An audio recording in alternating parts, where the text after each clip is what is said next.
ঘটনা হইছে আমাদের দেবীপুর পঞ্চায়েত 2024 সালের আগস্ট মাসে ঘটনা হওয়ার পরে নতুন গুটি যে আন্দোলনটা দেখলাম বিগত দিন বামপন্থী তারা করছে, যে আন্দোলনটা করছে যে আমরা দেবীপুর পঞ্চায়েতের তরফ থেকে পিডব্লিউডি রোড থেকে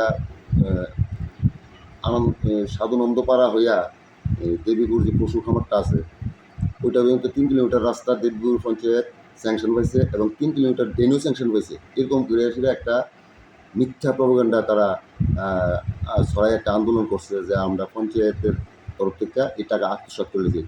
এই কথাটা সম্পূর্ণ ভিত্তিহীন এবং মিথ্যা। এটার আমি তীব্র নিন্দা জানাই তীব্র ভাষায়। আর তারপর আরেকটা কথা হলো, আমরা কোনো 3 কিলোমিটার রাস্তার কোনো এস্টিমেটই আমরা পাইনি।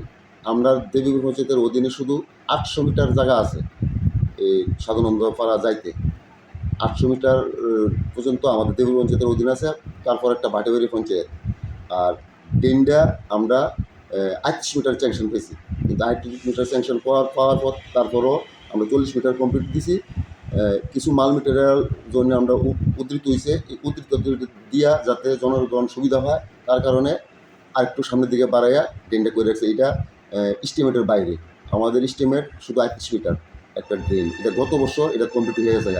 আমি আপনার মাধ্যমে একটা অনুরোধ রাখতে চাই, যারা আন্দোলন করছে তারা যাতে সত্য জিনিসের আশ্রয় নিয়ে যাতে আন্দোলন করে। মিথ্যা জিনিসের আশ্রয় নিয়ে আন্দোলন করলে মানে মানুষ কোনোদিনও সাফল্য হতে পারে না। আমি তার কাছে আবেদন রাখলাম এইসব ধরনের মিথ্যা আন্দোলন যাতে আর না করে, এবং দেবীপুর পঞ্চায়েতের নামে যেই প্রপাগান্ডাটা ছড়াইছে মিথ্যা, এটা একদম ভিত্তিহীন।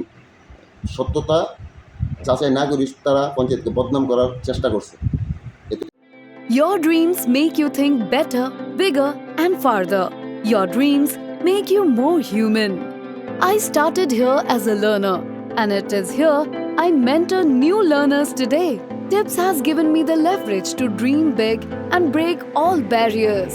Come join Tips to manifest your dreams.